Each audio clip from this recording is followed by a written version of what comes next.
What's up, everybody? Welcome to Tuck Rule Takes, episode 68. I didn't even look. Are there any real Patriots players that are number 68? I don't like. I know there top of are. my head, Yeah, but I don't think nobody so. Well, notable. I'm sure our statistician Al will take a look at it. Al is here. Liam's here. I am Mike Sullivan. I am Ryan O'Callahan.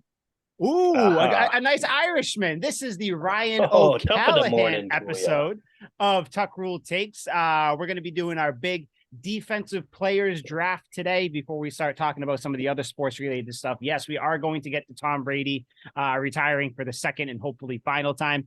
But a couple other things with the Patriots coaching staff, everything going on. We'll touch on that before we get out of here. But I don't want to waste too much time, guys. I want to get into this draft because I feel like we're all amped up about it. I'm nervous as shit. I have the number one pick. What's the draft order? It's me, Al, Liam, correct? Correct. Yeah, That's what it is this week. Okay. We did it random. I got the first pick again. Which I promise I'm not planning this. I don't love having the first pick. It's almost too much pressure. Especially with this, because I feel like there are so many players that we can choose from here. It's a horribly difficult list. This was very difficult. So just to the parameters, these are Patriots defensive players that we've seen in our lifetime. And we are going 2 corners, a safety, and 2 linebackers. We aren't doing defensive line because there are just too many to go through there. Like Al said in the group chat, that's an episode in itself. So if you're wondering why no one's picking Vince Wilfork or Richard Seymour or anything like that, that is why, because those two would probably be like the number 1 and 2 pick, I would assume, from the defensive line group. Yeah. But yeah, so without further ado, we're getting into this draft. I have the first pick. I didn't want to spoil it to Al before we got on, but I don't think there's a clear-cut first pick for this. I think you can pick a couple different people, but I don't think this guy is going to get back to me. So I'm just going to throw it out there. Arguably, not even arguably, the best overall corner the Patriots have ever had. I'm picking Ty Law, guys. Ty Law. Yeah, not surprising. 10 years with the team, 36 picks. He had that pick 6 in the Rams Super Bowl. Not only that, it was pretty much him along with the Patriots defense. They had to change the rules because of this guy, where he was just jamming you. You guys remember the Colts games when the Colts receivers were bitching about it and everything like that. Yeah. I mean, Ty Law through and through, number 24, that's kind of become the corner number there. You know, another person who might get picked later on the draft wore number 24 as well. But yeah, Ty Law, I wanted to ask you guys. I don't think that's a reach. I think that's a good 1 of 1 there, right? Yeah, that's a solid overall number 1. That's a really good pick. I mean, he was I don't want to say the whole reason, but he was a major reason why the Patriots won that first Super Bowl, not for his pick 6. You know, that's a big having momentum a pick change. 6 on the biggest moment is yeah. Pick 6 against, greatest team on turf, 5 Pro Bowls, 2 first team All Pros. I mean, Liam, did you know? Actually, I want to ask you because Al and I kind of forgot the 2 teams that Ty Law played for after the Patriots. There's one exactly obvious one. They are. Do you, okay, yep. You remember the next one? Who are they? So he went to the Jets and then the Chiefs. See, I completely forgot he went to the Chiefs. I did too. Yeah, I remember him playing for the Chiefs. Terrell Owens burned him actually in a game I watched live. I was like, fuck. Yeah, he is at the end. That was when I'm sitting there looking up his stats, and I'm like, all right, yeah, he went to the Jets, played there for a little bit. The Chiefs. Yeah, know who was the Chiefs quarterback in Ty Law's last year? Castle. Actually, no. I think so. I might be screwing that up, but I think he held on that long. Yeah. I mean, he was around for a while, but yeah, 10 years with the Pats. I mean, just a pillar of the defenses that helped win those first couple of Super Bowls there. So yeah, he's clear cut like first ballot Hall of Famer in general, let alone like Patriots players. Truly was a top 3 corner in the league his entire career. He's exactly who I thought the number 1 pick would go to. It's between him and like one other guy for me that I thought like you could make an argument for, but Ty Law, it's a layup pick. And that was like I was kind of sitting there thinking. I was like, wait, why, Mike? Why are you making this so difficult? one guy. Pick the guy. It's this guy. Yeah. Like, I mean, just think of all the, like the one-handed picks against Peyton Manning. Just all the, I think he had 3 picks in a postseason game. Which at the time, 03 AFC Championship game, I'm pretty sure. Okay, yeah. Which at the led time the league was a in record. Pass defense that year too. Yep. I mean, when he left the league, he had a lot of playoff records, a lot of single game records in the regular season, and everything. So, Ty Law off the board, my number 1 guy. Give him to me, Ty Law. That's my 1 of 1. I'm keeping the list down there. After this, I'm going to post them all to the Tuck Rule Takes Twitter. We'll do a poll just like we did last time. Vote everything. Al, we have to congratulate you. You did win the wide receivers poll. I don't know who you paid off for that. Thank you. Yeah. I was close for a while. I kept checking it. I was close. Son of a bitch. I was not. So you got some biased fans. Well, yeah, I think the Matthew Slater pick tanked you. He probably got his students to vote for him or something like that. That's what I was thinking. I'm sure that's what it was. So. No, they would do everything in their power to make sure I don't win. So I'm surprised. Then you should have brought it up to them, Al. Yeah. What the fuck? Yeah, what happened? But yeah, Ty Law off the board, guys. Al, next pick, sir, is to you.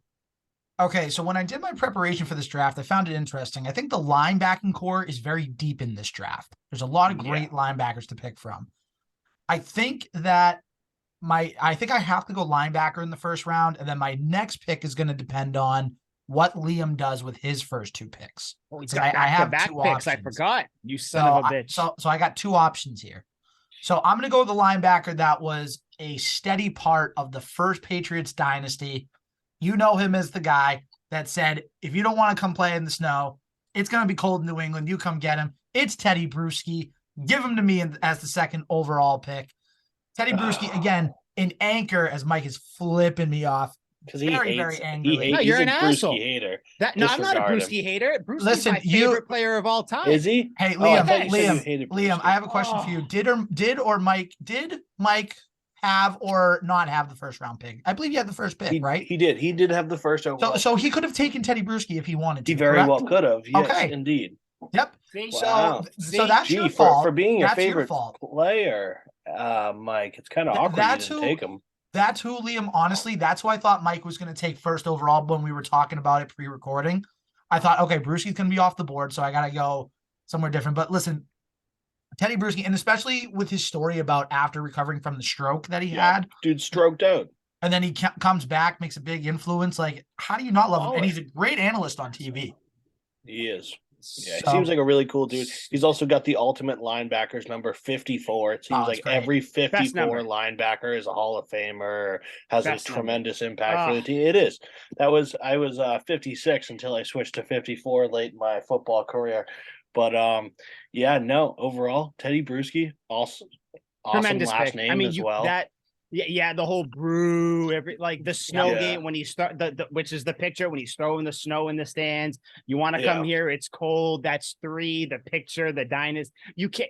Teddy Bruschi, like I said, he's my favorite player of all time. Al, I told you before we started recording, there's one player on the Patriots who, along with Jason Varitek for the Red Sox, their numbers are in every one of my passwords. Yep. Teddy Bruschi, number 54. You should have taken him. I know, but I thought if it got by you, I was thinking maybe it would make its way back to me. But I don't. Yeah, I mean, that was Ty Law is where is there? I'm upset. I think this is going to be like my last draft where I'm just not happy with anything now. Sets a bad precedent off. No, I can already tell. I mean, shit, I'm going to start picking friggin' Cassius Marsh now is my linebacker. Hey, no leaking picks. I don't think anyone is picking him. No, he was on no one's draft. Well, if we don't want to have fun, then we pick him. Idiot.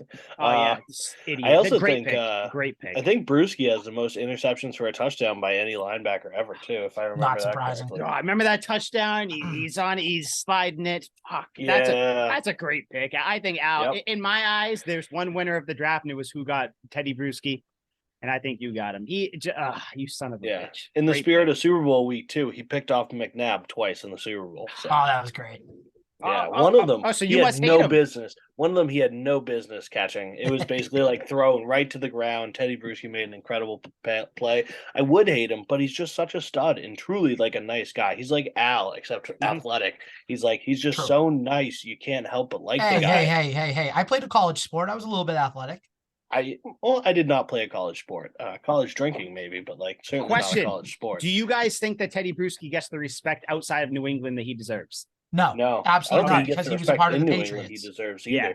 either. He honestly, I did not think he was going to be. I said it was between Ty Law and somebody else for the number 1 overall pick. And I was not thinking Teddy Bruschi. No, neither was I. And that's not obviously not a shot to Bruschi. I love him. I thought that there were just bigger names to get. Yeah. But Teddy Bruschi is as solid as a pick as you can get. That's like one of those ones where, like, you know what? We're not drafting, we're not drafting, I don't know, Vince Young, Johnny Manziel, the crazy name, the crazy number. You know who we're gonna draft? We're gonna draft. I mean, I don't know. I don't know who you would pick, but we're going to draft the safe pick who's going to end up, just solid, getting you there every year, doing it. Teddy Bruschi, great pick. Great pick. I hate you, but great pick. Can't go wrong. All right, Mr. McDade. Third overall, who you taking? The guy who I thought was arguably number 1. So luckily I get back-to-back picks here, right? So you do. It's snake draft. Yeah. So I'll just take this one out of the way right now.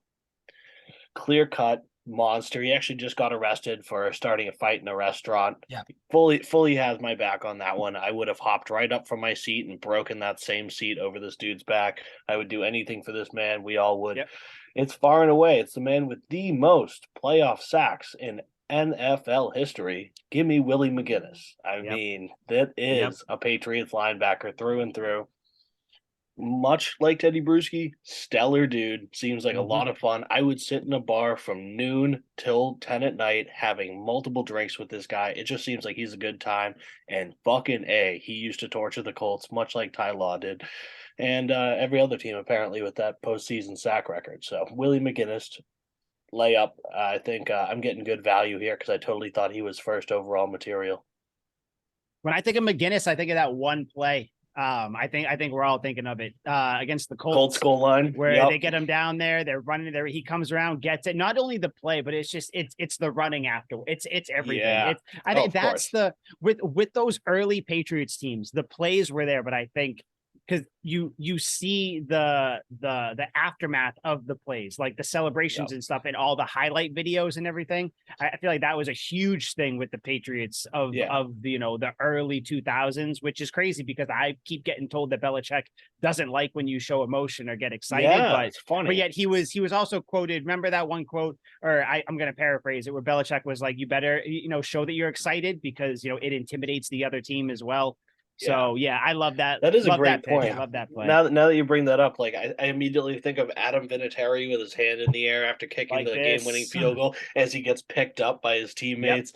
And then another one, I think it was against the Panthers. Another guy doing this that I'm not going to say who it is, but fuck that guy. But and then in the Super Bowl before then, Vinatieri kicks the field goal and Willie McGinnis like high steps off the sidelines and everyone follows him. Stuff like that, where it's like not only were they remarkably dominant, they were out there they're playing a sport for a living. They're having fun, and that's most of all what you look for. And he was such a smart player too. Like the Colts, we all talk about the play against the Colts, the 4th and goal stop. Like if you remember in that, I forget what it's called, America's Game, when they talk about like the Super Bowl years. Yeah. Willie McGinnis was literally like in the building from 6 a.m. until late at night, the week leading up to that Colts game. So he was ready for that play. And that just goes to show the dedication, the determination, and really just the preparation that he had for that week. So love Willie McGinnis for what he did in New England. Obviously, it stinks what happened with getting arrested, but still all-time great New England. 100% worth it. I would have cracked that guy too. He was being a punk ass. Willie McGinnis, great pick. Great. Yeah, overall. And like for that Colts play too, he completely like studied so much film. He sold out on the run up the middle. If they bounced that outside, no one would have stopped it. But sure enough, he knew it was going up the middle. He got him because you know what? He tackled something that players don't know how to do in the league. Because instead, if that was nowadays, someone would have tried to strip the ball from him.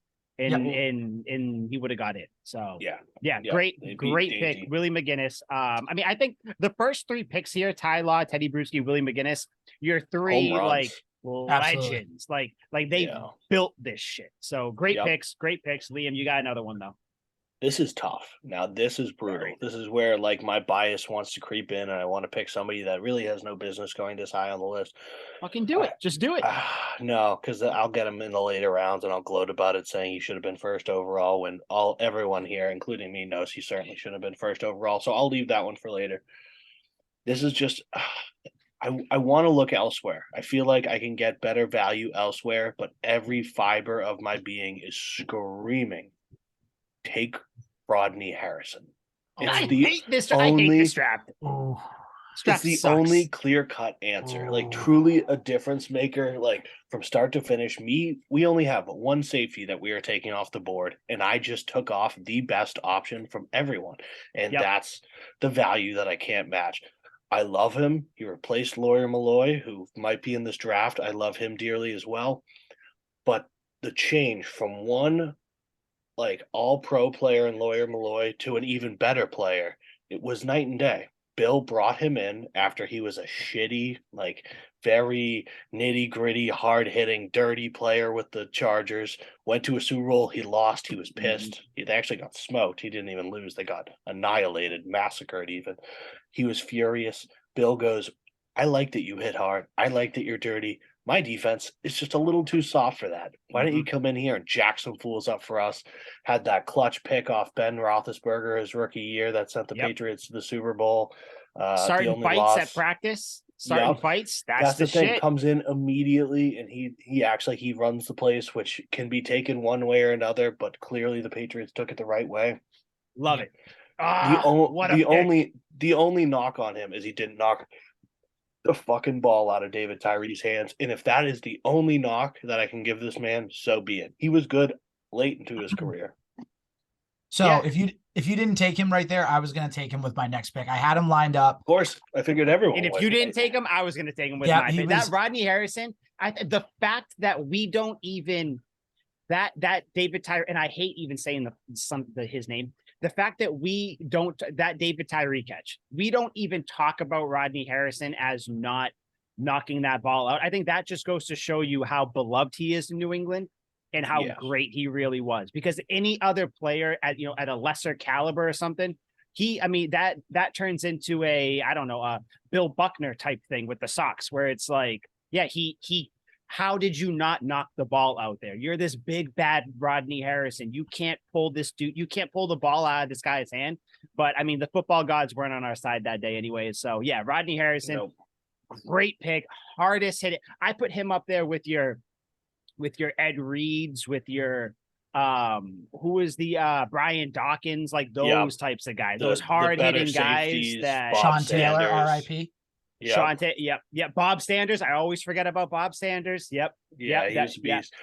In 2004, Rodney Harrison had 4 postseason picks. One of them was the game-sealing interception on a Hail Mary off McNabb to beat the Eagles. That one still hurts. That was this shit. That was this shit. Who did you root for in that game, Liam? Who did you root for in that game? Did you even? You did, didn't you? Your little 6-year-old. He's more of an Eagles fan. We're learning this now. McNabb. I wanted McNabb to win. So what? Throwing up in the huddle because he can't. How old were you? By the way, he didn't throw up. He never. He did. Up. He said he did. He told me he did. He told me. Okay, you were 7. I was close with 6. Yeah. God, you were 7. Yeah, I know. I'm senile. I'm senile. Yeah, I'm like 100. Love the shirt, by the way, Mike. That's killer. Thank you. I rock this, by the way. Shirt. Everybody, Blink-182. Hell yeah. If you don't like Blink-182, you can just stop listening to the podcast now. We don't want your kind over here. But still like and subscribe, but stop listening. Yeah. But yes, politely. Yeah, Rodney Harrison, great pick. Great pick. You got a good this is gonna suck. I'm gonna get shitty players. I can already tell. Dude, this defense, like the defenses they've had are so deep. Like I could have skipped over Rodney Harrison and still picked Hall of Famers and killers. Oh, yeah, because and then I think you got people in the newer Patriots dynasty too. I think that's the good thing with the defense is that more so than the offense, because the offense is really just kind of a handful of players. defense, you can pick a bunch of different players. People are like, oh yeah, shit, that's a good pick. Honestly, it's such a burden that we have 2 dynasties to pick from. It's like, shit, do we do the first one or the second We one? sound so spoiled. What do It's we do? crazy. It really Good, it's a good. pretentious problem that we have. It is. But And then guess I what? say- 3 years from now or 5 years from now, we're gonna be talking about shit. Who do we pick from the third dynasty? Like, oh it's my just god, it's so difficult. Stuff like that. It's like I can't ever imagine being like a Tampa Bay Bucks fan or like a Browns fan or a Bears fan. It's I like, oh, Bills. geez. wouldn't Like a I wouldn't Bills talk. fan. I was gonna say I wouldn't talk Oh, about the Bucks. yeah. The Bucks have won a Super Bowl more recently than we have. Won a Super Bowl. they have. More recently. They have. They have. And cares? we'll talk about that Two. that son of a bitch after we do the draft. But yeah, Willie McGinnis, Rodney Harrison, off the board. Great picks, Liam. Strong Al, board. Al, who That's you right. got? So who you picking? So because Liam took Rodney Harrison, I now also have to take a safety. And I think we know where this one's going, right? I mean, listen, 3-time Super Bowl champion, 3-time second team All Pro, 2-time Pro Bowler, Stupid pick. part of the All Rookie Team 2010. Mike doesn't like this Patriots one. All 2010s, Patriots All Dynasty team, the Rutgers legend himself, Devin McCourty. Give me D-Mac in that second round. Listen, D-Mac, when you take a look at the safeties, right, and there's one other one out there that was already mentioned that we're not going to leak again because I'm gonna take him. Just full that's the disclosure. one by I'm gonna have to default take Mike's him. gonna have to take.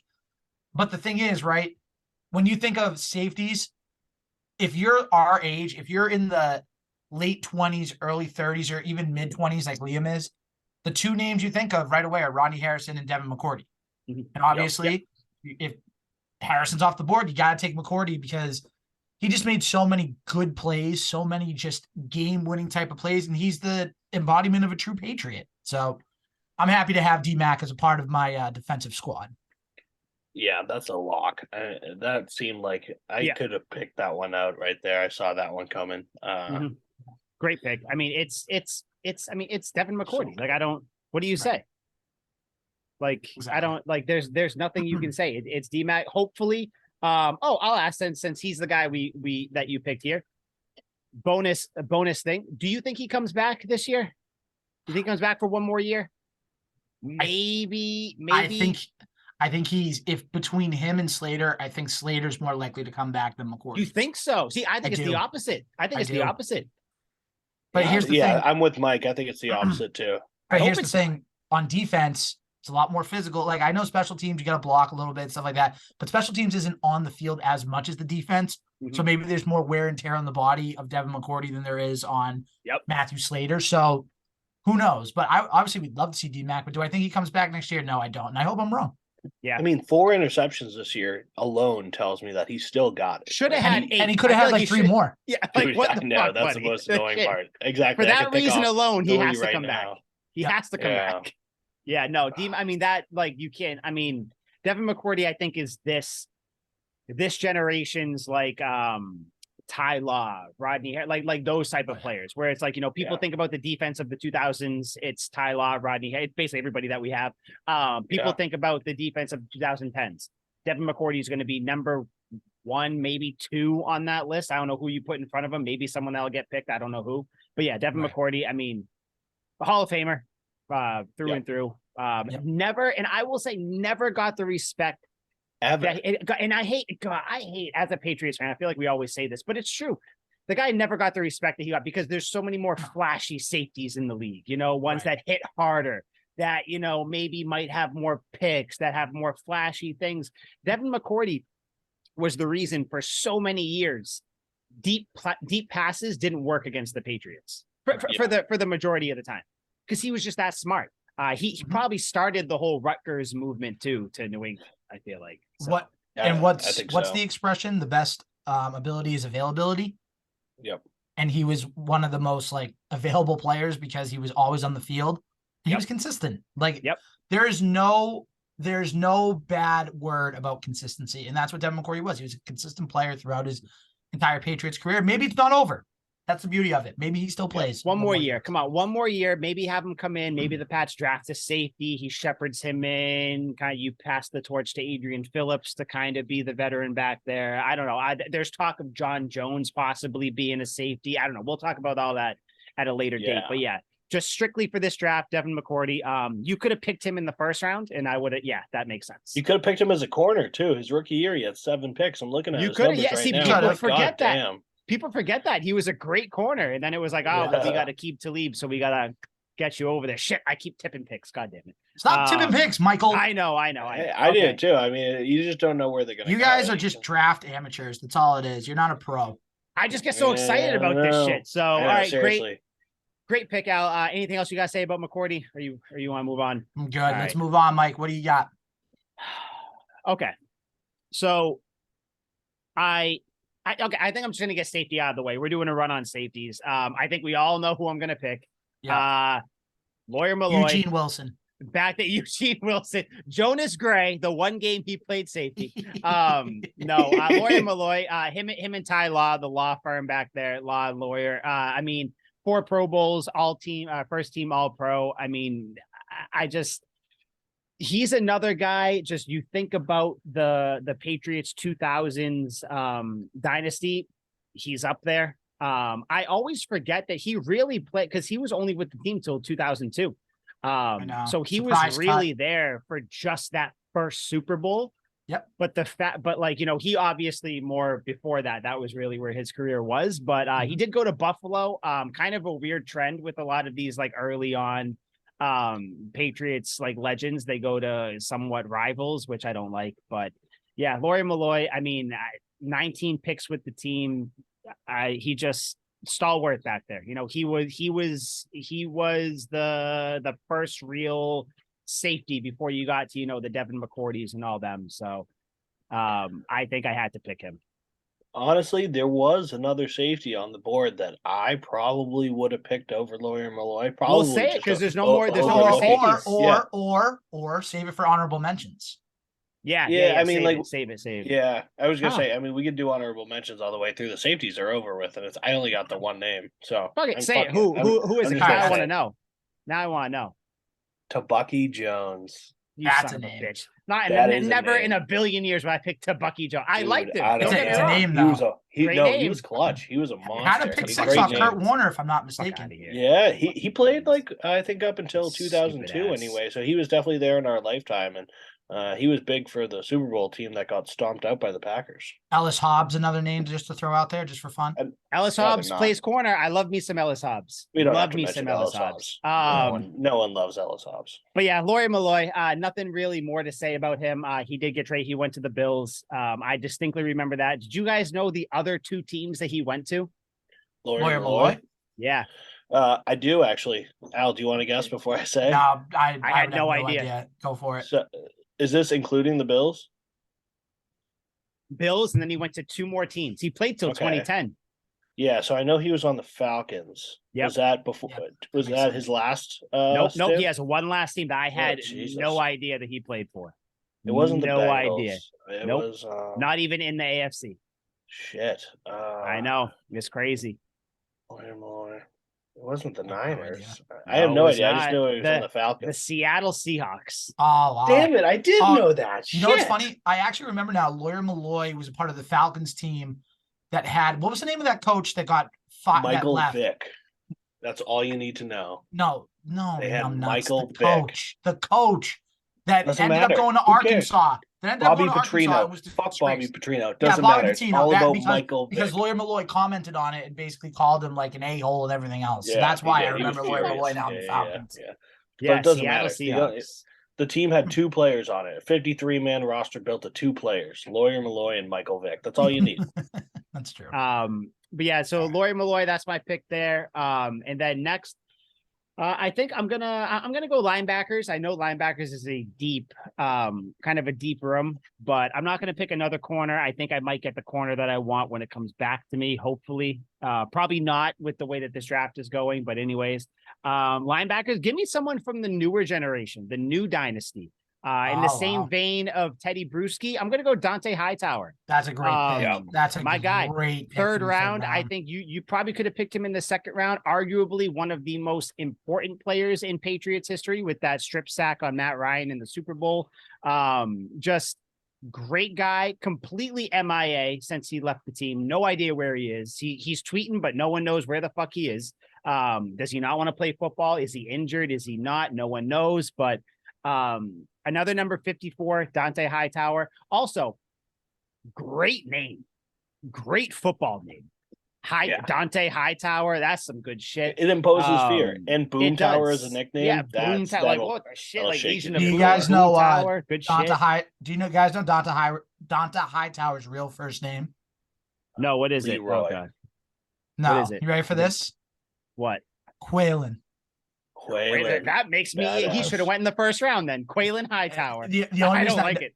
The only reason I know that is because in the America's Game, the 2016 season, it was Edelman, Hightower, and then I think it was Gronk as well. I could be wrong on that, but I know it was Edelman and oh no, it was LeGarrette Blount. That's who it was. And they were just making fun of him when they found out that his name was Quaylen. It was Quaylen. And then Edelman's like, Quaylen from now on. He's gonna kill me when he hears you say that. It was great. I mean, that's Dante Hightower though. I mean, I don't know. He to me again, he is this generation's, Teddy Bruschi, Willie McGinnis. So I think for the 2010s, can't really go wrong with him. How many Pro Bowls did he make? Let me see. Dante Hightower. So I want to know because I wanted to see how many because I know that he if I remember correctly, he didn't play for that long, right? Let me see. Hightower, from 2012 to okay, so he played for 9 years. All right, fuck me. Two-time Pro Bowler, 2016, 2019. Yep. I was just gonna There's say that. still some great linebackers on the board. You left still some Absolutely. great. Well, yeah, I did. But the thing is, Dante Hightower. We're not necessarily picking greatest. Dante Hightower is my, other than Bruschi. I think shit. There's another guy too. Son of a bitch. I hate this draft. Because now there's people I forget. It's Sunday night. My Monday night. Look, my head isn't even here. Jesus, you're falling apart. But yeah, Dante Hightower though. I think I remember the whole conversation with him when he came up when there was another Patriots linebacker who had the green dot and he was leaving. And it was like Hightower is only good against the run. You can't play him. You can't give him the green dot. He gets the green dot. He ends up being one of the best Patriots linebackers in history.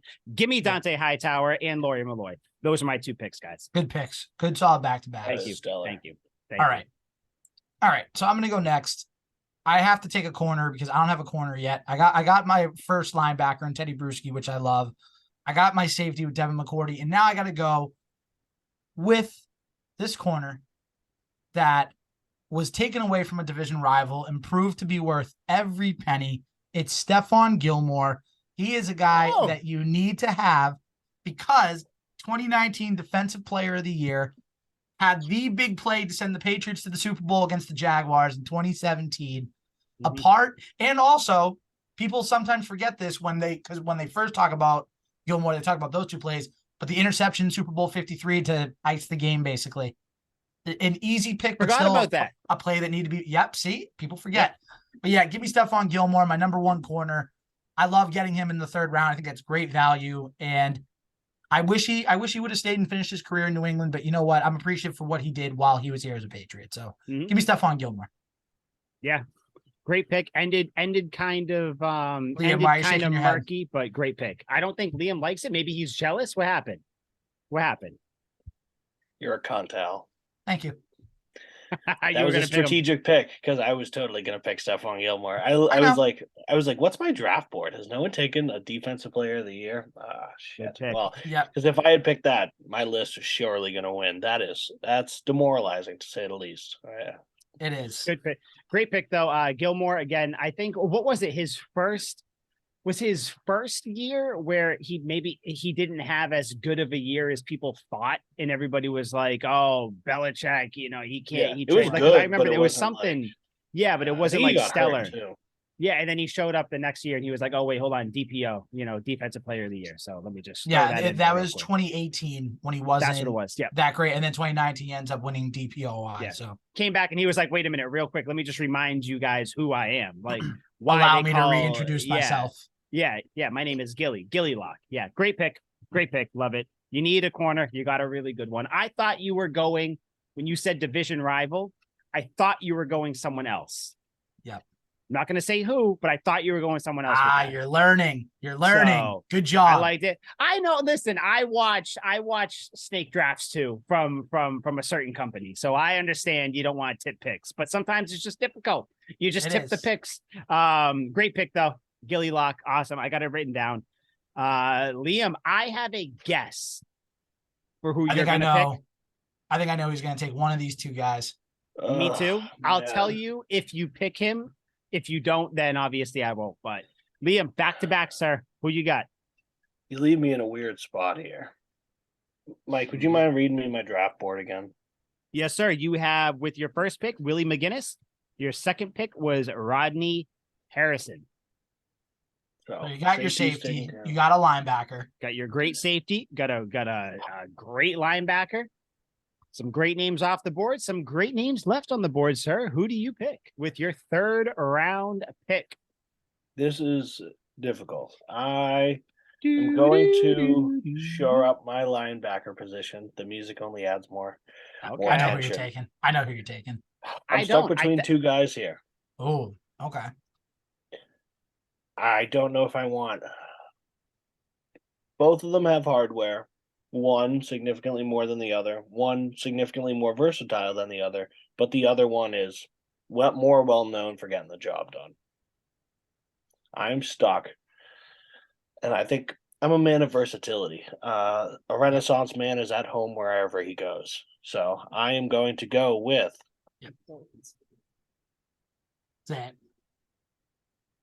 Mike Vrabel. There it is. Oh, there it is.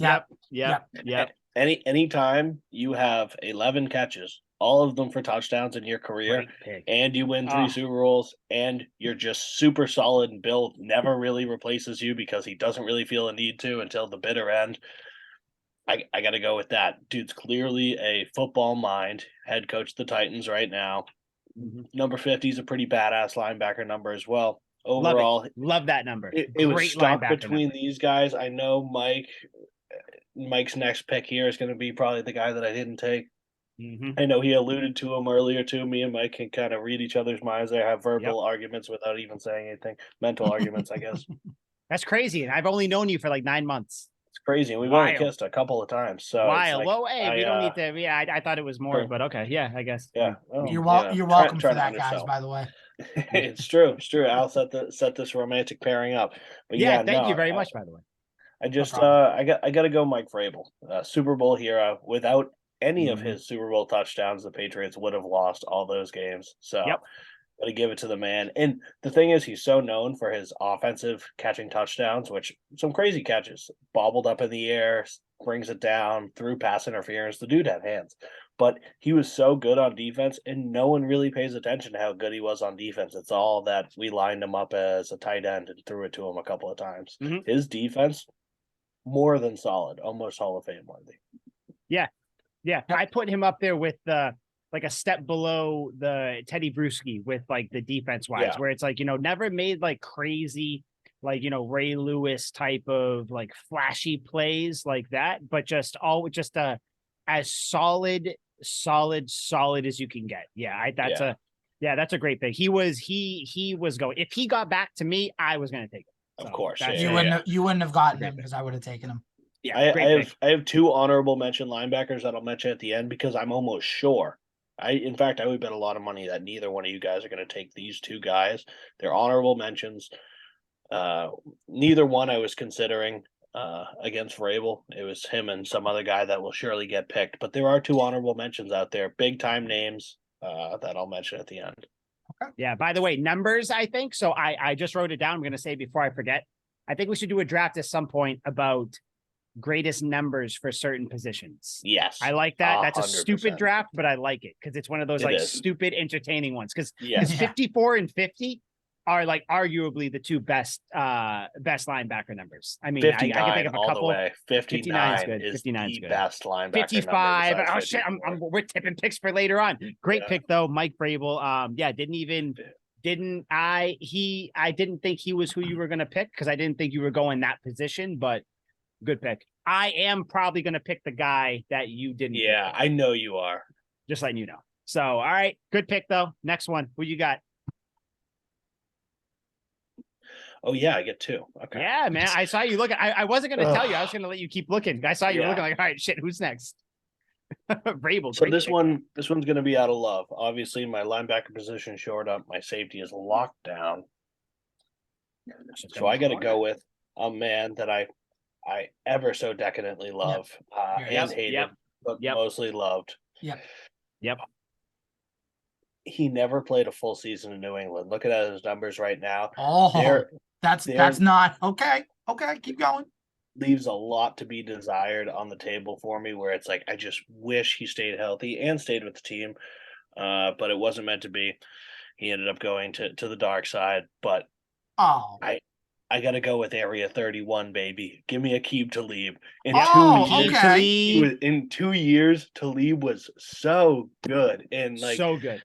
6 games his first year, 13 games his second year. When he finally played 13, he had 4 picks. It seemed like I watched that whole season. It seemed like he had 10 picks. Like watching it every play. He had the famous breakup of Roddy White in the Falcons game that came down to the wire on 4th down in the Falcons red zone.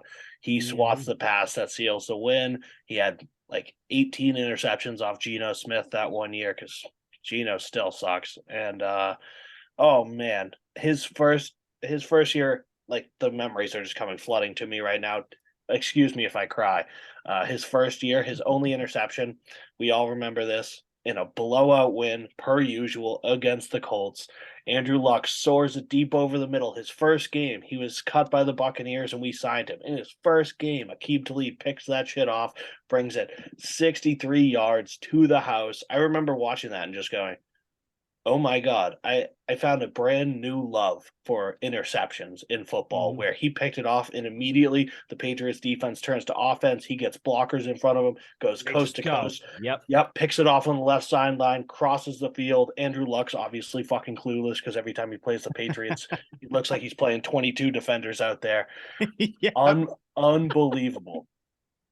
It was truly like one of those plays that inspired football love in me because I was like, I used to think of interceptions as like, damn, that was a cool play. But like the run back on that play, I was like, this is incredible. After that day, I wanted to be a cornerback. Unfortunately, I'm 5'9", fat and white, and it was never going to happen. I tried really hard, and they were always like outside linebacker. I'm like, but I can cover it. They're like, no, you can't. No, we'll let you do that every once in a while. Great pick. He added some of the attitude to the defense that you need. He had like the perfect corner attitude. Yeah. I always loved when he would do his intro and he'd just be like, Aqib Talib. Yep. Every I'd chuckle every time, but it was awesome because he was so good. Whenever anyone says his name, that's all I could think. Aqib Talib. That's it. That was just great. He is also the direct cause for one of the most famous post-game interviews in history when him and Steve Smith got in a huge fight and then Aqib Talib got hurt because Steve Smith bodied him on a block. So Talib left the game with an injury. Steve Smith goes to the sidelines. He's like, well, one of us didn't finish the game. Ice up, son. Ice up. Ice up, son.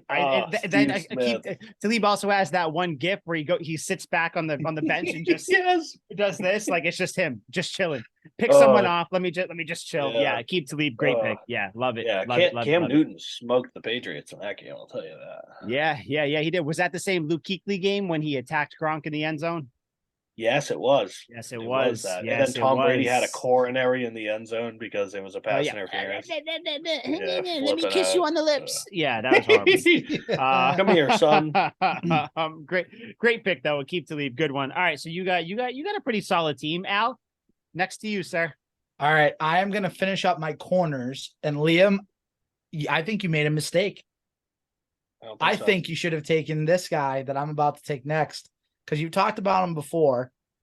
He only played 1 year here, but man, was it a good year and was it so fun to have him on one side of the ball where he has his own island named after him. And in that season, he had 41 solo tackles, 6 assists, a fumble recovery, 2 picks. Give me Darrelle Revis in the 4th round on the other side of the ball with Stephon Gilmore. Listen, I know he wasn't someone that played with the Patriots for a long time, but man, was that one season fun.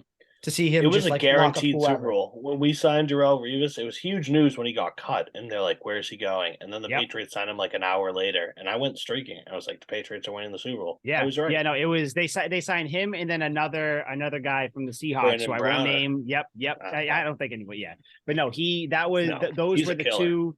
Those were the two. Yeah. Yeah, those were that. I remember exactly where I was when the Patriots signed Revis. I was in the basement of my house. Too. I was sitting there just chilling with my girlfriend, now the wife at the time. And I was just sitting there scrolling through Twitter, and I was like, because it came out one of those things where it was like it like people not reported shit, but they tweeted like random shit where it's like, oh, like big news coming out of Foxborough, big name, whatever. Then it was just instant. Darrelle Revis. I was like, are you fucking kidding me? Yeah. That was fun. That was fun. Yeah. That was like that. Fun. I equate having Darrelle Revis to how it was having Randy Moss on offense, where it was like, holy shit. Like, imagine just having one of these guys just on your team. Like, it was a big time the rich get richer moment where you're like, oh yeah, where people were just like, well, fuck. I mean, just give them the Super Bowl at this point, which obviously the Super Bowl turned out to be a little bit more difficult to get. But yeah, that Revis one. Great pick. I mean, I was thinking about taking him at some point. I probably would have took him with one of my last two picks here to round out, my cornerback room. But yeah, he was seems like a fever dream. Yeah, it really does. Like, it happened so quickly and then it was gone. But he was tied for the sack leader in that Super Bowl. Him and I forget who the defensive end was. They both had one sack. That's weird. It seems not real. But yeah, it was like a cliche sack. Like Russell Wilson scrambled out to the left and like Darrelle Revis came out of zone coverage and got him. I was like, nice, Revis.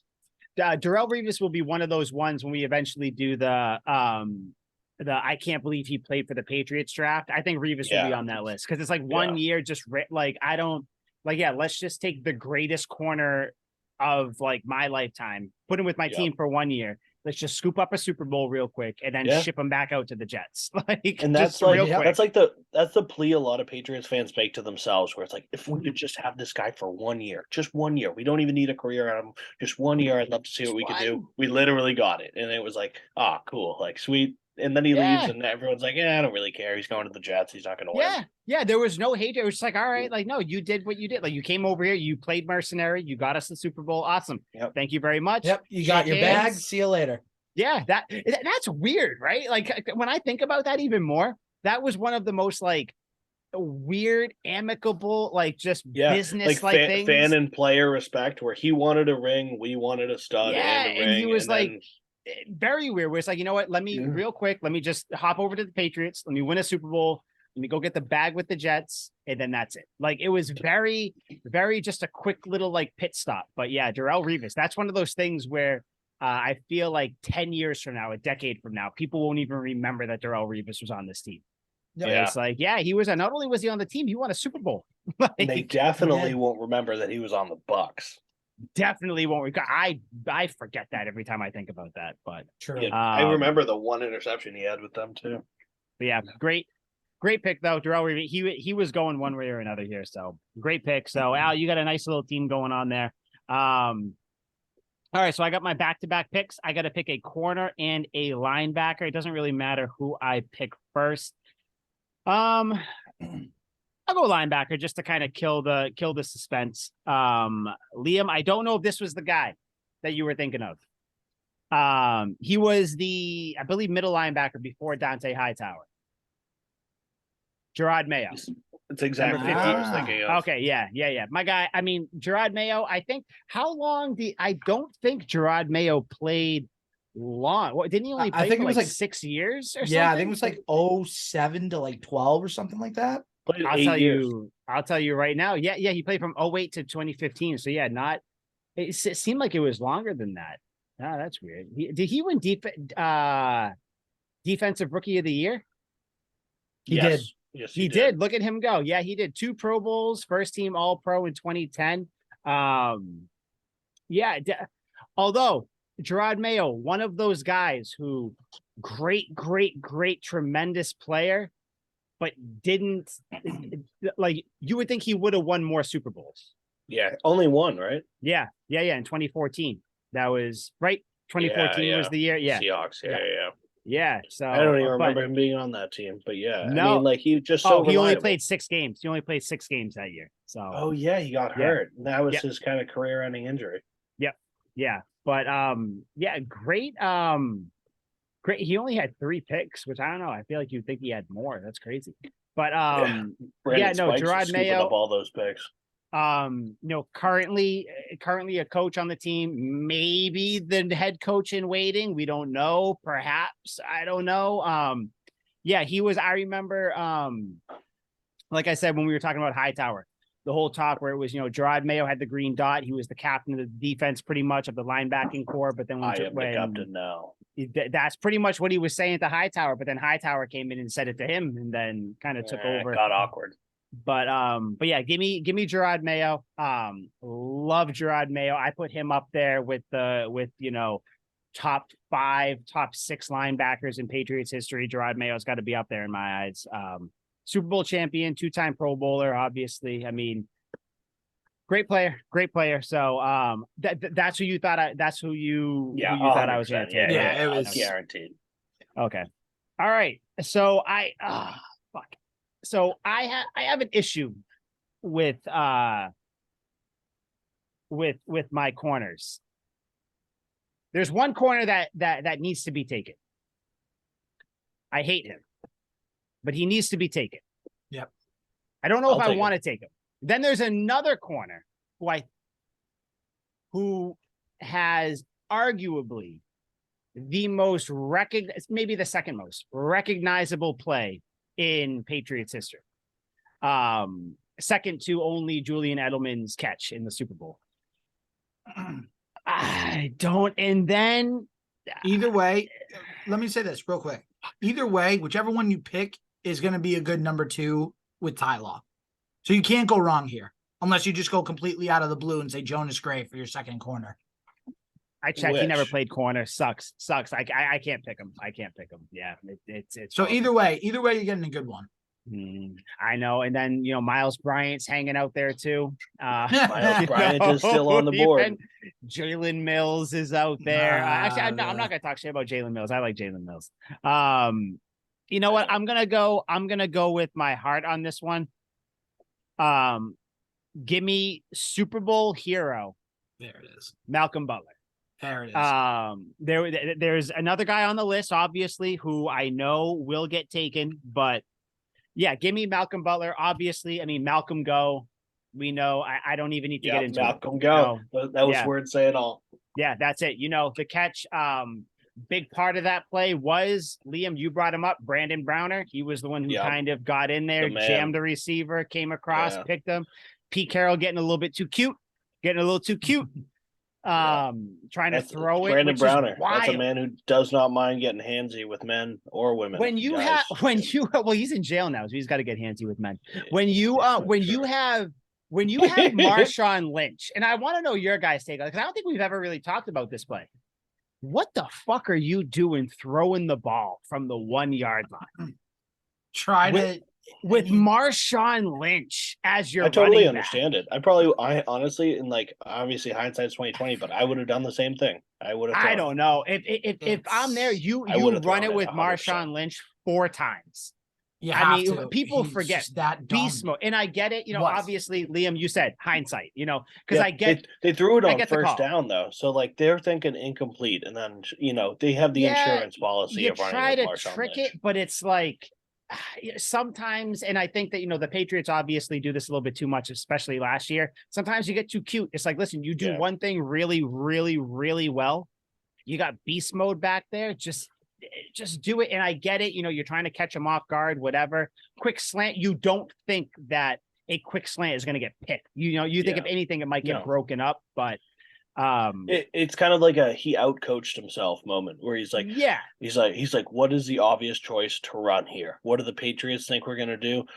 They probably think we're going to run, or maybe they think we're going to pass. maybe we can catch them off. And then Pete Carroll's probably over there on the sidelines, I'll just fucking throw it. The first time his eyes are doing it'll be fine. Yeah, you know what it is. What would they expect me to do? I'll do the opposite. Exactly. It's you know what, I know what I'm going to do, but then I also know that I know what you're going to do. Yes. But I know that I know that you know what I'm going to do. And then guess what? Yes. At that point, you're fucked. So just call 100%. like Then you've that's what it went overthought to. yourself into the grave, and that's exactly Yeah. what it was. And the Patriots were like, we know you want to run it, but we also know that you're going to try and trick us. And we've seen this play. We've been studying this play. So we're going to make it look like we can't defend the run at all. We're going to make the run look like a layup. Yep. And then you're going to throw it, and we're going to go right into it. Crazy Belichick moment too, not calling a timeout when they get down there, right? That was the same play, right? Where, because that was after the Jesus Christ. I mean, we all know the catch. The what's his name? The Javon not Curse. Javon Curse. That catch. Jermaine Curse. God, Javon Curse was the Titans dude. Yeah, the freak which, baby. If he was the Eagles pass rusher. Get your fucking Titans. If you watch that play, Eagles. when he catches the ball on his back, do you know who jumps by and fails to knock the ball out? Malcolm Butler. It was Malcolm Butler. You're right, because Butler went for Arrington. That's right. Yep. He and jumped then Malcolm over gets taken out. Yeah, he doesn't knock it out because I don't know, like whatever. I mean, it is what it is. Rips the chin strap. He's just so mad at himself. Yep. And then comes in Malcolm. Go boom, boom, boom. History's made, and the second dynasty starts. The second dynasty starts. That's what that was. Yeah. But yeah, give me Malcolm Butler, cult hero, a guy who people forget came back to the team this year and then was gone.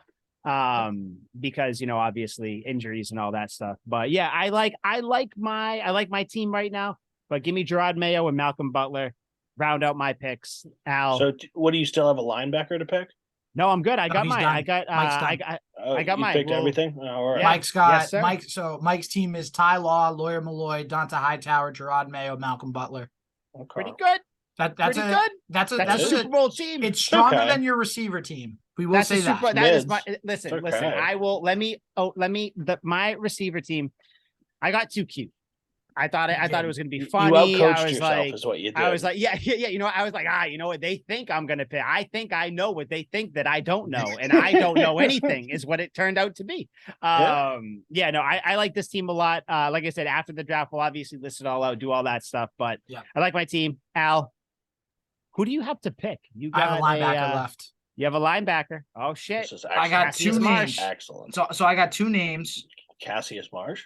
It's gonna break my heart to not pick a guy that's gonna be in the honorable mention. It's gonna absolutely crush me. I have no idea. Hurt me too. If I think we're talking about the same person, it hurt. We might be. So I'm gonna take a guy that recency bias has been awesome. Mr. Red Sleeves himself, Matthew Judon. I'm gonna take him in the 5th round. So, listen, I gotta go with Judon in the 5th round because can you guess count what? him as a linebacker though? He's a linebacker. Oh yeah, He's definitely. I put him as a linebacker. It's like counting DeMarcus Ware as a linebacker. No, like, he's a linebacker. No, I think he's a little bit more. That is. You picked good old Red Sleeves. I did take Red It's a great pick. He's a stud. I'd throw him on this list if it's a pass rushing list. I didn't even have him on my list. I had him as a last resort because you know what? Man. Judon in 2 years has really changed kind of the philosophy of the Patriots defense. A true legitimate linebacker that can rush the quarterback and was in both seasons at one time in contention for the Defensive Player of the Year award in both seasons. Yeah. Mm-hmm. And especially for a 2022 team that left a lot to be desired on the field, especially offensively, Judon was the lone bright spot on that team. Yeah. So you know what? Give me Red Sleeves, and I hate that I'm leaving another guy on the board. I'm going to save him for my honorable mentions. It breaks my heart.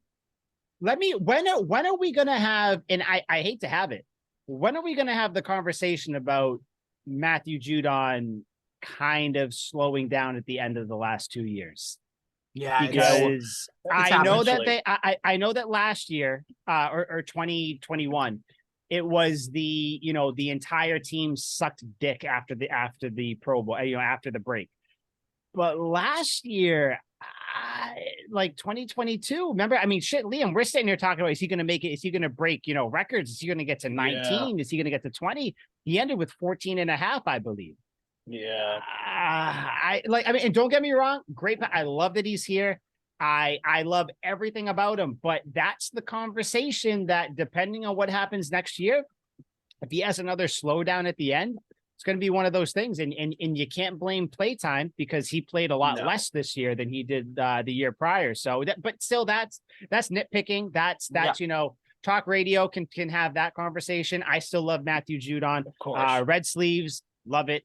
Did not think that he would get picked here, but I'm happy that he got picked. Yeah, oh God, we all did it. That was stupid. But we all but What I is am that? glad. Is he like wiping boogers off his nose? No, don't know what it's he's the doing. he's feasting. He's feasting He's- on. oh yeah, Oh, wiping your nice. lips. I like All that. right. Yeah. Foaming at the lips. But yeah, That's I tight. think that he dude, I'm happy he's on this list. I'm very happy. Yeah. I don't want to say that's a reach because I think he deserves to be on this list. I just didn't think you were going to pick him. Great pick though. It's the fifth Great round, so I mean, if that's a reach, then he shouldn't have been on the list in general. I'm interested to know who you were going to pick before. Who you're going to pick. I'll Before say him. it after Liam Yep. makes his final Yep. pick, but that's gonna break my heart and probably cost me the draft, but it's okay. Great pick though. So yeah, you got your team done. So Liam, it's you. You need a what the fuck do you need? You need a corner, sir. I do. Shit. I know who you're gonna pick. I know course. too. It's very Yeah, easy. Everyone knows who I'm going to Yeah, pick. no, It's very let me cross easy. him off. Just, He Mike, played for yeah, your just- favorite team. Right, damn right he did. Not only that, he had 9 picks for my favorite team, second only to his 10-pick season with the Patriots in 2006. Except for that one pick he didn't have. Yeah, fuck you. But Fuck him. you know that one did hurt. It definitely Yeah. it's much like Rodney Harrison. It is a blemish on an Mhm. overall stellar career. Clear cut, Mr. Pick 6, baby. Asante Samuel, number 22. It You is got a a golf clap. no-brainer. You got a golf I- clap for that. Pick six. No, I more should- like, I should- I more should- like pick I should get a slips. stand-up round of applause. People should Pick be slips? tearing their shirts off. Absolutely not. No. What are you, a charlatan? No disrespect for Asante Samuel. He Come cost now. us a Super Bowl, you ignoramus. He got you And there. he you continues to jackwagon. talk shit about Bill Belichick. That's my He thing. does. He does. You he can, does. you can And- miss a pick. You can miss Yeah. a pick. Rodney Harrison. But and I am not going to say that I fully endorse him as a person, although he's a monster, and I almost endorse him in any way, shape, or form. But he had to be picked. He had to be picked. yeah, he's one of the best Patriots corners ever. Like Yep. it or not. Yep. He was there for the Top three. rings. I'd say top three. Top three. Yeah. I put him in there. His numbers are pretty sweet. 2 picks his first year, 1 his second year, 3. Then he blew up for 10, had 6 after that, and then went to Philly, and his career was even more consistent and almost better. But overall, in the spirit of the Eagles playing in the Super Bowl this week, I'm going to round out this list with the man I very well could have taken number 1 overall, absolute monster on and off the field, Mr. Pick 6. Yeah. He was the guy I was talking about between him and Malcolm Butler. I know. I was so worried that Al was able to pick a corner. I'm like, dude, if he picks him, I'm going to have to pick Lee Bowden. Jesus Christ. There's certain people when they left here that rubbed me the wrong way. A certain GOAT being number 1 on that list, but great player. But I couldn't pick him. I wish I could have because I like him. Like I said, he deserved to be picked, even if he was Mr. Irrelevant, last pick of the draft. But yeah, that pick, dude. Like, come on, man. It's upsetting. It's too glaring of a blemish. And we talked about it with Rodney Harrison. The difference between Rodney Harrison's play and Asante Samuel's play is Asante Samuel's play was right to him. It was right in his hands. Rodney Harrison, he had to try to make a great play, and 9 out of 10 times he makes scramble that play. drill. Like, it was a lot. That's the difference between the two plays and the two players. Undefeated. We could. Well, okay, know. no. Let's what are you air guys the talking grievance. about? Rodney Harrison's thing was just as egregious as Rodney Asante Harrison's Samuel. thing. No. I think is it is definitely egregious. Do not get me wrong. But all he had to do was pull his arm outward. all Asante Samuel had to do was catch the ball, though. Understandable. There was nobody else understandable. there. They're both unexcusable. Yeah, and they're both.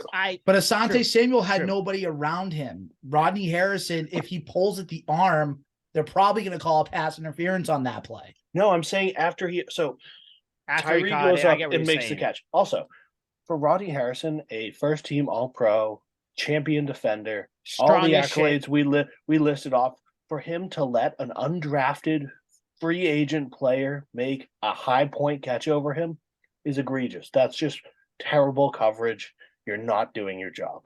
But when he pulls Tyree down, he's not entirely on the ground yet. Harrison is on top of him, and he flips him over onto the ground, setting him down, ending the play.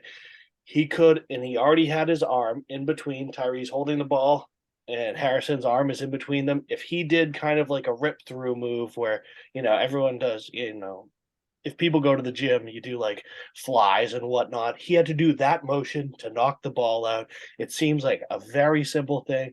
He very well could have possibly put Tyree on the ground before he did that, and this whole point would be mute.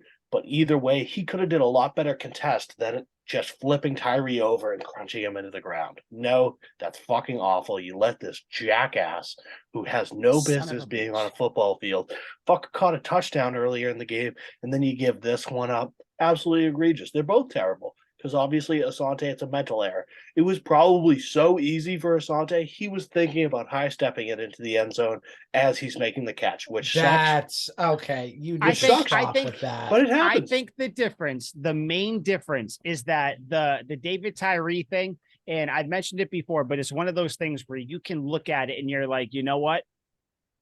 The football gods were not in our favor here, man. You got this bullshit helmet catch. And Eli what are you going to say about clearly Asante's in the thing? grass, but Asante Samuel, that's not that. But it was just you. Like it's different. It's a little different where it's just him. He just timed to him. That was more of a, he timed the jump wrong. It's like, you're Mr. Pick Six. You're Mr. I do all these things. You're Mr. Yep. I let the game sealing, I let the game sealing interception go through my hands. And like, I get it. Obviously we're talking as fucking Gronk dropped the podcasters Hail sitting Mary here.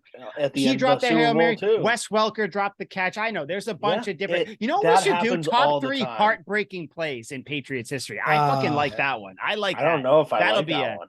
I like it, but I hate it. We might. I don't know. We'll see. We do have to make we'll a couple Patriots anguish wishes because here we're just talking them up. That's why I brought up the Patriot killers list. That's why I was like, we need something. Right, let's get some honorable mentions in here. Great pick, though. Great. I want to hear what you guys have to say. You know what I want to hear? Al, who was the guy that you said you'd be pissed if he or it hurts you not to take?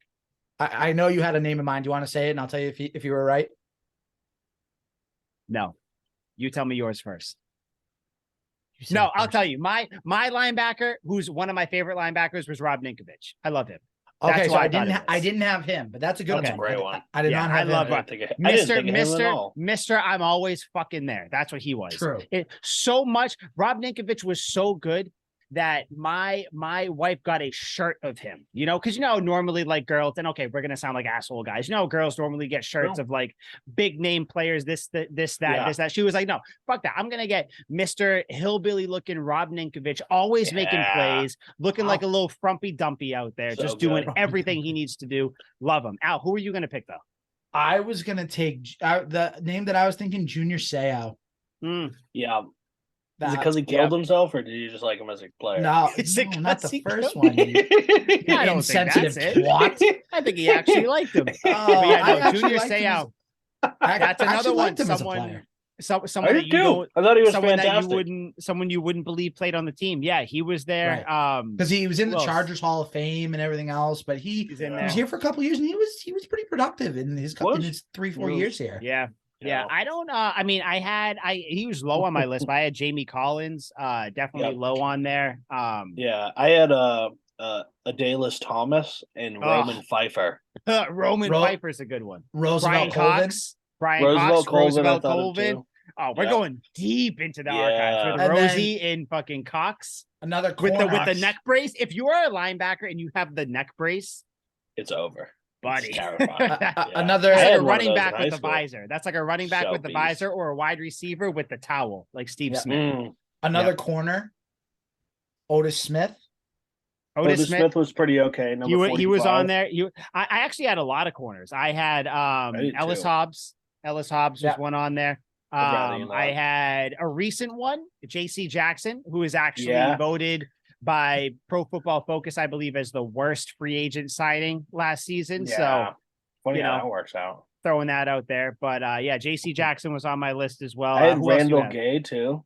That was a good one. Yes, I forgot about him. Randall Yes, Gay was sir. up there. Of course, Brandon Browner as well. He was a monster. Brandon Browner was on there. Logan Yeah. Ryan I had on there. Yeah, another good name. Picked off Yeah, Tom Brady for his last pass as a Patriot. That's quite That's a fitting. big thing. Yeah. And of course, Yeah, that's none a of big us thing. can ever forget Alfonso Denard. Yep. God, that son of a bitch. I want him to be so much better than he was. Yeah. So Yeah, he much wasn't better great. than he was. He really wasn't. God, I don't. Do you and guys then, remember Sean Springs at all?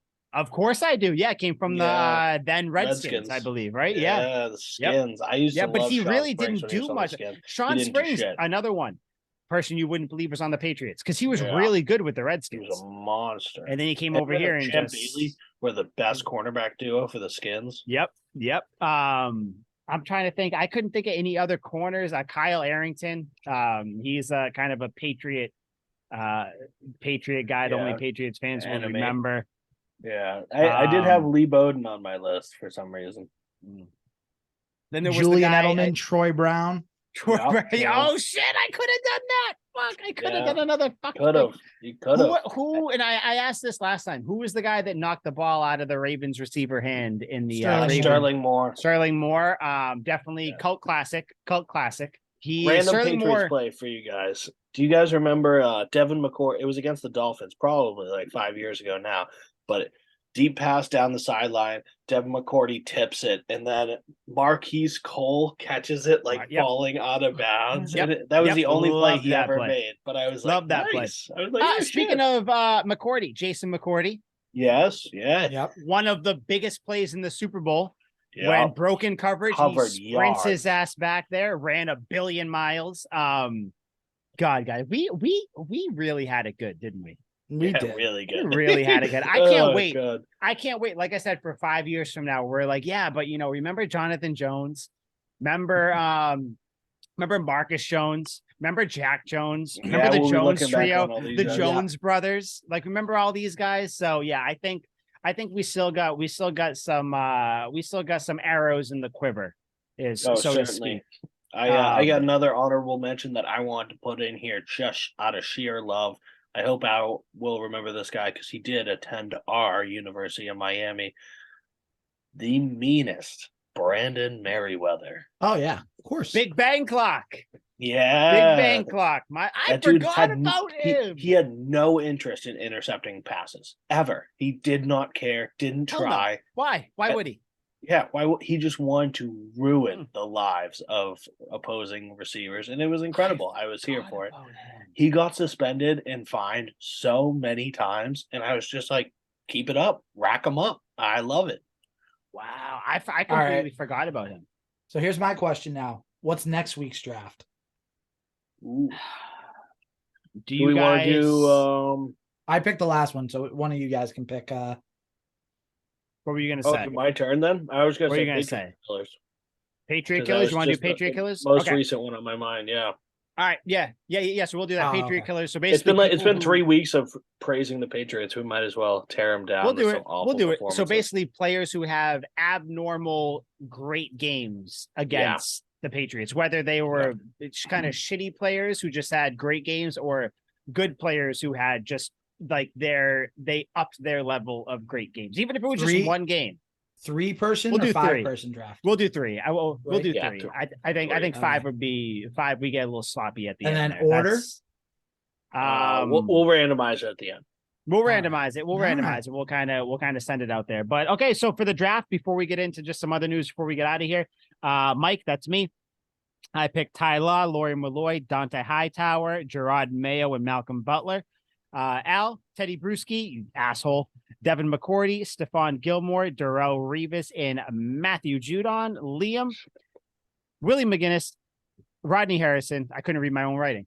Willie McGinnis, Rodney Harrison, Mike Vrabel, Aqib Talib, and Asante Samuel. Boys, we have some pretty strong teams. We do. Yeah, I think my corners are going to lose it for me. Yeah, I these think are so strong too. teams. Like I hate to say it, but Aqib Talib in the 4th round. I think if you had to redo it again, I think you would redo that. No, absolutely not. You're right. I probably would have taken him him in the 2nd, but I think both your corners are gonna screw you.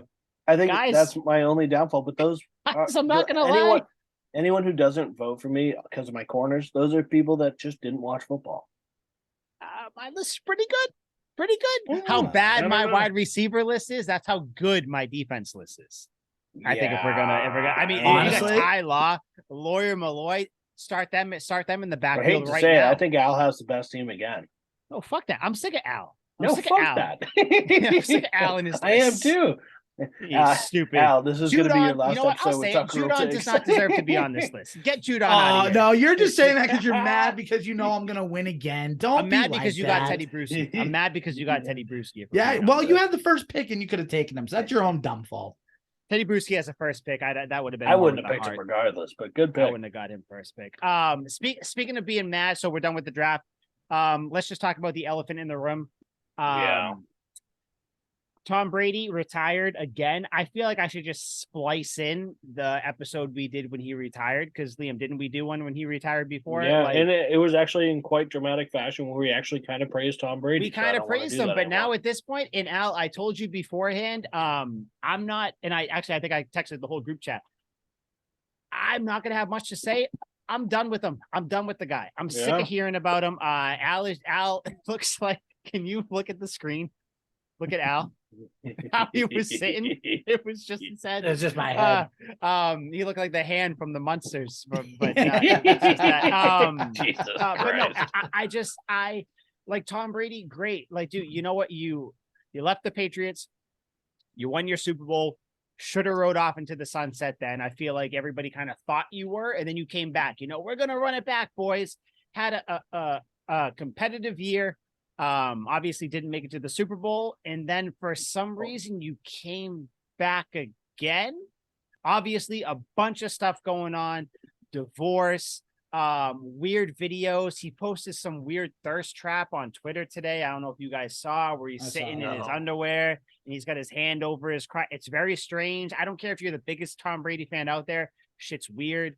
Yeah, Tom I'm looking Brady. this up right now. Yeah. Look it up while I just give my final thought on Tom Brady before I throw it to you guys, because I just simply do not care anymore. Tom Brady, to me, he is gone. That is weird. It's very weird. He is no longer in that Julian Edelman, Teddy Bruschi role. To me, Tom Brady is the greatest quarterback of all time. He played for the Patriots. I loved him when he was here, but he is not a Patriot. He is a football player who played for the Patriots. Like, when I think of Julian Edelman, what's he? He's a Patriot. Teddy Bruschi, Patriot. Even people like Ty Law, Patriot. Devin Rodney McCourty. Harrison, Devin McCourty, Patriot. But it's just, I'm not, David Andrews, Patriot. Like, if you want to go kind of newer, but Matt Light, Patriot. I can't. Tom Brady, to me, great. There will never be, and I know he has his podcast he did. I'm going to listen to it in a couple days. He has Belichick on. They're swapping war stories. They're kissing each other on the mouth because Brady loves it. And I don't think that the disdain is there anymore that there was, but there's definitely not love there anymore. And it sounds so stupid, but if you're not a sports fan, this sounds dumb to you. If you're not a sports fan, why are you listening to this? But it's Tom Brady, like, greatest quarterback of all time. Not a Patriot. He's a football player to me. Thank you for your service. It was a business transaction. This was not love. Yep. You used us, you abused us, and we still did not get a proper thank you in your retirement. So it doesn't thank you seem very like we're going much. to get one either. Fuck you. Goodbye. That's how I feel about Tom Brady. If he did like a one-day contract with the Patriots and held some event at Gillette where like everyone went, I'd go. Like, fucking pandering. He's pandering at that point to me, though. You know what I mean? It's the whole thing. It's like, it's very strange how in his first retirement never really mentioned the Patriots. I'm like, dude, like, come on, what are you doing? That was weird. Which, Al, you weren't here for that episode. Before you give your thoughts, what'd you think of that when he did his retirement and didn't mention the Patriots at all? Weirdly, I was okay with it because when he left, he had a whole post that kind of thanked the Patriots. Oh, well, that makes sense. You hate Matt Jones, so that makes sense. Yeah, exactly. So, but I think that this time around, and I've said this before, I think Brady could have retired two different times. He could have retired after the Super Bowl 53 victory, gone out on top, rode off into the sunset. 6 Super Bowls with the Patriots would have been great. Or he could have ridden off into the sunset after the Bucs Super Bowl. Been like, all right, dude, you wanted a different challenge. You went to a different team, arguably the worst franchise in the NFL at the time. The and you won a Succaneers, Super Bowl. as Skip Bayless says. Yep. Yep. You won your Super Bowl. You could have retired after that and been like, all right, cool. Be like Joe Montana, who went to the to the Chiefs and did his thing. Forgot about that. Right. Yep. So again, he did pretty well. Again, you could have done that. I think it was a mistake that he came back in 2022. Like you said, Mike, the divorce, I mean, it cost him the love of his life and the relationships with his kids and the human element. You kind of feel bad about that. But then he goes I saw back. his kid sitting on his lap a couple of weeks ago, and they were by the pool. Doesn't seem like there's any love lost with that relationship. Well, it is what it is. I mean, look, the point is that he shouldn't have gone back out. He went back to a mediocre Bucks team. He didn't need to play this year. So if this is the end, then good riddance.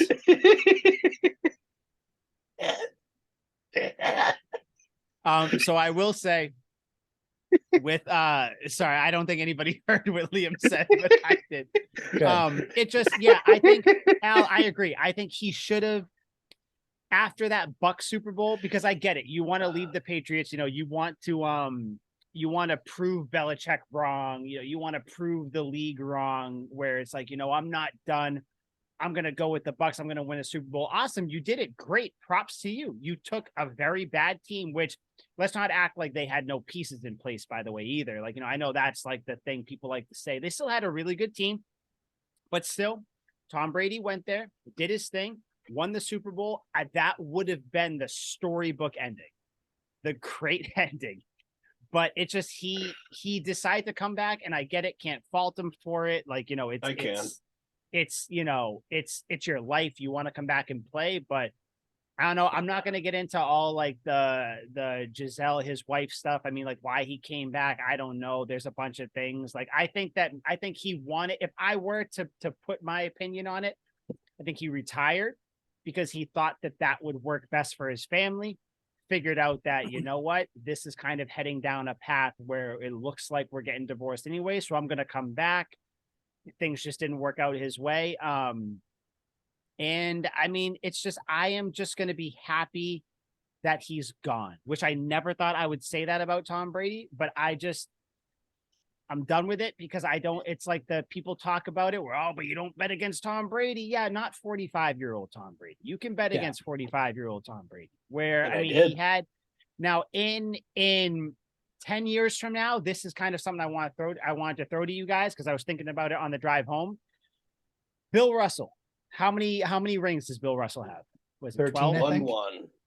11. 11, right? Okay. 11? He has 11. Does he one for his ever cock. Does he ever get does he ever get really brought up in these GOAT conversations with LeBron and Jordan and even Kobe? No. But he has the most. The only people that bring him up is the people who fought in the Vietnam War. The people who know, they call him sir. I have a hot take. 10 years from now, 15, 20, whatever. Tom Brady will be the Bill Russell. And this isn't me talking shit about Tom Brady. This is just kind of how I look at it. Tom Brady's play, very boring. Can you pick out, as a Patriots fan, you can pick out a few. You can't pick out a crazy play. Mahomes throwing with his left hand, scrambling, throwing the ball with his dick, doing all this stuff. You can't do that. Tom Brady, to me, and I don't think he deserves this. I think he should stay the GOAT until someone worthy passes him. Tom Brady will end up being the Bill Russell of the NFL, where he has all these rings, but people don't consider him. People are going to say, yeah, but Peyton Manning. Yeah, but Patrick Mahomes. Yeah, but player X, more flashy players as you start to move up in, the different type of quarterback play. What do you guys think of that? Because I don't know. This is something I just thought to myself, and I was like, I think Tom Brady, like I said, should always be considered the GOAT, because I think quarterback, it's more than just flashy plays. But I think just the general public are going to look at that and be like, yeah, he has all the rings, but I mean, he wasn't Patrick Mahomes. No, it's like I would hope people would recognize it's a team game too, but I never watch First Take because Stephen A. Smith has become insufferable to me, which is unfortunate because I used to love Stephen A. Smith, but he's got I love him even got more pretty recently. brutal. I don't know why, but Yeah, I mean, I think he's starting to get better. I think he realized what was going wrong. But I digress. He had somebody on First Take, and this dude's an infamous Tom Brady hater. I don't even remember his name. It was some Italian dude. But this dude's like infamous. He was one of the people that's like, the cliff is coming, the cliff is coming. And it's not Max Kellerman, but he's like, the cliff is coming, but it's not him. But like this It guy's wasn't been saying Rob Parker, was it? no. oh, like, Rob, yeah, he sucks hate too. Rob. But no, Yeah, it's some like I don't like back him. mob boss Italian guy. But like he was talking about how I know. Oh, yeah, It's- it was Starts with a Nick, R. Francesa. what's his Mike last name? Francesa. Yeah, Wasn't it that's Mike? it. Yeah, Oh, him. Mike Francesa? Mad Yeah, Dog. him. It was the Mad Dog. Oh, okay. It was okay. either Yeah. Mad Dog or Mike. Yeah. I remember. Francesco, whatever. Yeah. So It he was was recently. talking about Yes. he was like, Tom Brady isn't the GOAT. He just has all of these championships. He goes, the greatest regular season quarterback is Peyton Manning because he has 5 MVPs, and the greatest postseason quarterback is Joe Montana because he's undefeated and he has 4. And he did them all in dominant fashion. Like he didn't need to come back because he didn't fall behind type deal. And he brought that up, and I thought about it, and I was like, like I don't buy it. I still wouldn't eat that up. But I think it speaks to Mike's point where maybe 20 years down the line, people will look at this era and go, "Geez, Peyton Manning did have a lot of MVPs." And like, I don't know how Montana's legacy is going to age in 20 years. I think he's kind of irrelevant right now anyway. As sad as it is, he won in the 80s and 90s, and we already don't give a fuck about Joe Montana. We are Patriots fans, so it is Tom Brady for the most part. But like, still, I just think like the argument, there was something to it. It made me think, but I didn't think there was much merit to it. So that's kind of like a jumping off point for what Mike said, where I'm like, it's kind of weird how it's going to age, and I wonder. In the end, though, it is a team game, so I think a lot of people should rightfully give credit elsewhere to Tom Brady as well. Like James White could have won Finals MVP. Like Edelman won one. Deion Branch won one. Friggin' Adam Vinatieri could have won Super Bowl MVP like 2 years in a row. So it's like stuff like that. Like you could put the blame elsewhere, but in the end, he was the quarterback, which is the most important position on the best team for 20 years, and that's probably going to get him solidified in the GOAT debate. Bill Russell, it was different because Wilt Chamberlain was putting up way better numbers, but he didn't win shit. But Wilt Chamberlain was a better player. He just didn't contribute to winning because he was selfish and he wanted to have 100 points and 50 rebounds, which more power to him. I would have said, fuck those championships. Give me the ball. I'm going to score 100. So I'm in the category of Wilt as well. I think it's just different situations, different scenarios. Yeah.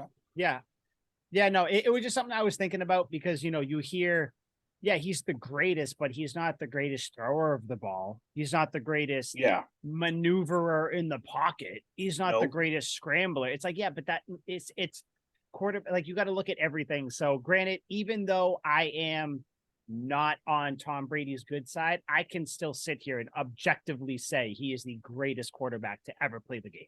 I don't think there's even a debate about that. People, every once in a while, you'll hear people bring up, but Peyton Manning was great. We all know how good Peyton Manning was. That was one of the biggest rivalries, Brady Manning.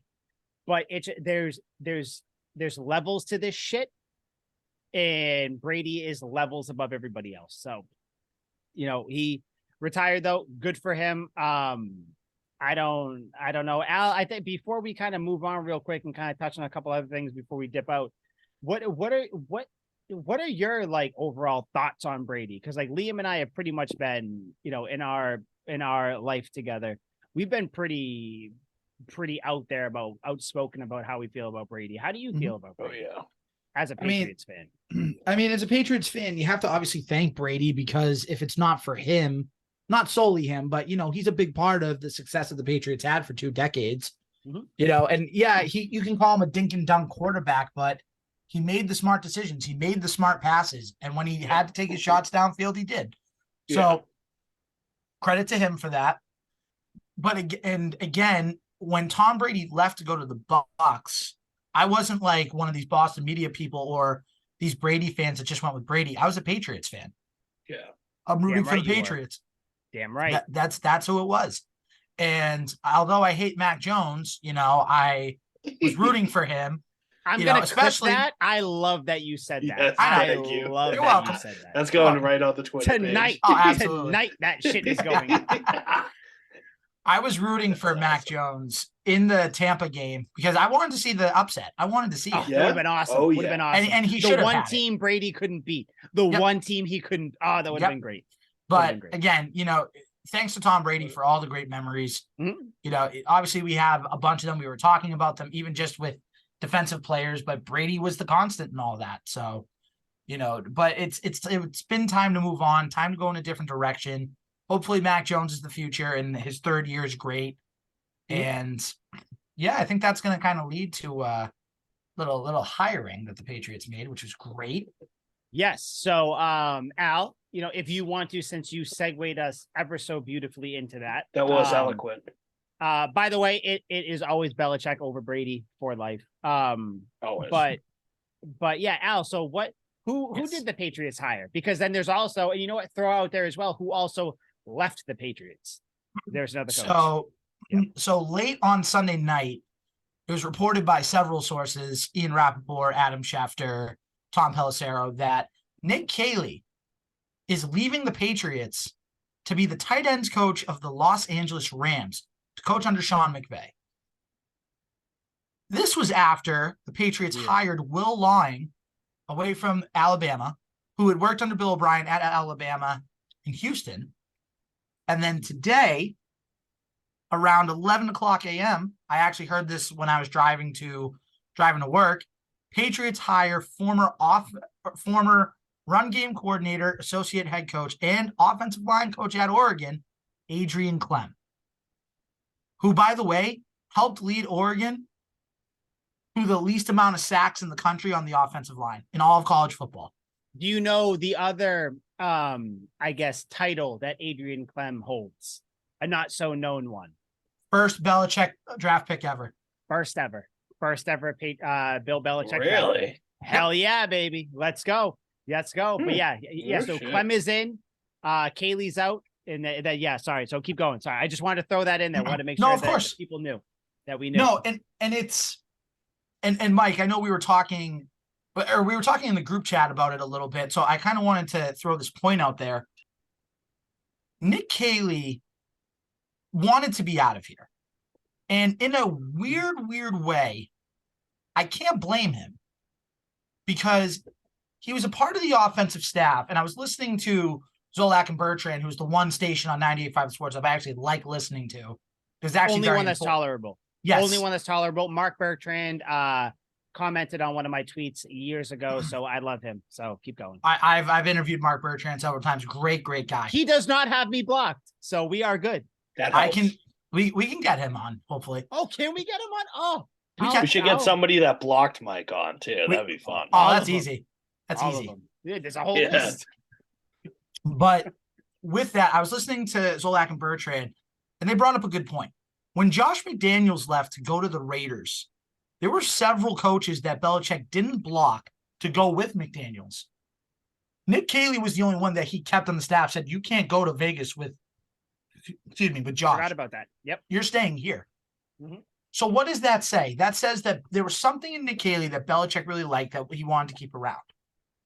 Then when the offensive coordinator job is, and I'm putting this in air quotes, open in 2022, instead of promoting Nick Caley, he goes with Matt Patricia and Joe Judge. Now this offseason, they hire Bill O'Brien. Again, we all love it. Great hire. Yeah. They get Adrian Clem in here, bring in Will Lawing. Where was Nick Caley going to fit in? Now, he interviewed for the OC job for the Patriots. Didn't get it. Interviewed, I think, for the Jets, and there was one other team. I forget the other team that he was the OC, that he applied for to be the OC. Where would he have fit in this organization? And it would have been kind of a slap in the face to him if he stayed. Yeah. Because then it's like, okay, you don't value me. You didn't think I was good enough to be the OC in 2022. I interviewed for the job in 2023, and you go with Bill O'Brien, which I understand. So I think the writing was kind of on the wall for Nick Caley. So you go under Sean McVay, and he's got some sort of magic touch or something to, for these coaches. So I wish Nick Caley luck. I think it's kind of weird that he didn't get an OC job elsewhere. If he got an OC job elsewhere, I would have understood. But it's like, okay, go do your thing and have fun, I guess. I mean, I don't know. I think there's rumblings that McVay's gonna call it a career kind of early. And I know there were which is crazy. Crazy. murmurs that he was gonna do it with Sean Payton and take this upcoming season off. And then he officially announced that he is staying for the upcoming season. But I'm a big believer in, if you think about it, then you're probably kind of 1 foot out the door at that point. I work at a job right now, and I used to be like, man, there are a couple aspects of this job that kind of sucks. And I was like, but I can look past it. And then the more years that I was there, I was like, man, the small parts that suck have grown bigger and bigger and bigger. And that's all I could think about. Stuff like that, where it's like, if McVay is even thinking about retiring, then he has the chance to go to a star market, be a candidate for an organization that he will have worked under after this upcoming season. And it's LA, it's Tinseltown. People want to work for the big names, and the Rams are certainly an organization that has proven that they will pump money into getting good players, and they strive to win championships because that's what all LA teams are about for the most part. But I think it's clear cut one of those moves where he's hoping McVay will retire, and if not, then he coached under the young guru, whatever the fuck they call Sean McVay, because he was the hot topic when in his early Rams stint. So I wanted to ask you guys, do you guys know the rules about hiring coaches and hiring coaches away from other teams? So I believe the rule is if it's a lateral move, so like going from OC to OC, I think you need permission. If it's an upgrade, I don't think you need permission. I think you can go on your own. Yeah. That's what I think the rule is. Okay, I could be wrong. So that's what I thought it was too, because I was just looking it up real quick. So yeah, so I think so he is the tight ends coach. That's what he got hired as, correct? Yes. So I don't even think they have a tight end. So this was a move that Belichick, that both teams agreed on. So it's kind of like you said, Al, where it's like, it's Belichick wouldn't let him go, or he was last the only year, coach. but he wouldn't let him year. go. But now that he's here, I don't know. I mean, is that kind of an indictment on how the tight ends perform this year? I don't know. Like, a lot of other things come into play there, but him going away, I don't count it as this crazy thing that's going to impact the team too much. I think the team should still be good. Adrian Clem to me is the biggest thing. I'm happy that he's here. I'm happy that he'll be able to build the offensive line and kind of, hopefully be able to stabilize that as much as he can, because obviously we all know that they sucked last year. Thank you, Isaiah Wynn. But Isaiah Wynn luckily will not be with the team anymore. Trent Brown, maybe will be. Trent Brown had some glowing things to say about Mac Jones after he's liking posts about Tom Brady coming here. So I don't know what to think about him. But that's a conversation for another day. But yeah, so, there's definitely some movement. Patriots are doing some good things with coaching staff. They're spending money, which is what they're doing with Adrian Clem. Because as of last week, everybody expected him to kind of stay where he was, but the Patriots opened up the checkbooks. They signed him, or however you want to say it. They brought him over here, however it is. So the Patriots are definitely making moves on the offensive or just in the coaching staff in general. So I think I said this last week too, and the week before. This makes me excited about what they're going to do for the offseason, because I think that with Kraft kind of being a little bit more involved than he was before, Belichick kind of looking around and seeing things that he has to do, I have very high hopes for this offseason. We'll talk next week about maybe some players who might be out there who may be options for the Patriots. But did you guys have anything else to say about the coaches before I throw one thing out there before we dip out? Nope. Real quick, Super Bowl, Eagles, Chiefs. I'm not going to ask Liam first. Al, Eagles, Chiefs. Real quick, give me 30 seconds. Who you think is going to win and why? Eagles 30, Chiefs 24. I think Patrick Mahomes finds a way to make a key mistake late in the game. The Philly defense, I think they're going to shut down the Kansas City run. They're going to force Mahomes to throw a lot. So look at this motherfucker. Look at this idiot. God. All right. I'm gonna throw my pick out there. I fucking hate to do it. Come on, Mike. Tell me who I'm wins going the game. Eagles. I'm going Eagles. Yes. I am Fuck going yeah, Eagles 35-28.